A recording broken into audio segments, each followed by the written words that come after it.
Hello guys, tara, samahan niyo akong mamili at mamalengke. Tara, ang unang pupuntahan natin, bigasan. Balita ko, nagsisitaasan na ang presyo ng bigas ngayon. Ngayon, nandito na tayo sa palengke. Ayan, ang presyo ng bigas ngayon, pinakamababa, 49. Pangalawa, 50. 51 and 53, 52, ganyan. Pero itong 50 okay na sa akin to. Mabango siya, semi-lahon, semi-bago. Yung semi-lahon na 50 pwede na pangkarinderya mga guys, kasi maalsa naman at hindi panisin at hindi tumitigas. Yan, dito kayo mamili ng bigas, pinakamurang bigas at mabango, walang halo.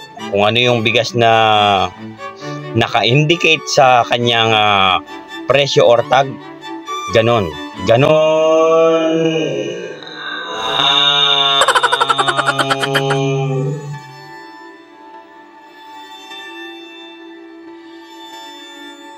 Inyong matatanggap. Ayan. Shoutout po kay ate. Kay ate Tindera. Ayan, suki na natin yan since 1669. Ayan si ate. Ang ganda niya. Kaso lang shy type siya, nagtatago sa mga sako ng bigas. Yan, ang dami nilang bigas ngayon.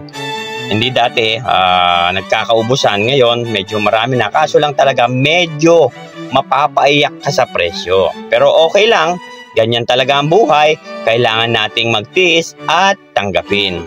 Ang gagawin na lang natin, diskarte na lang. Shoutout kay Lola. Ayan, palagi kong kasabay, mamili ng bigas yan. Ayan. Hamuin natin. Ang bango. Hamoy pandan. Ayan.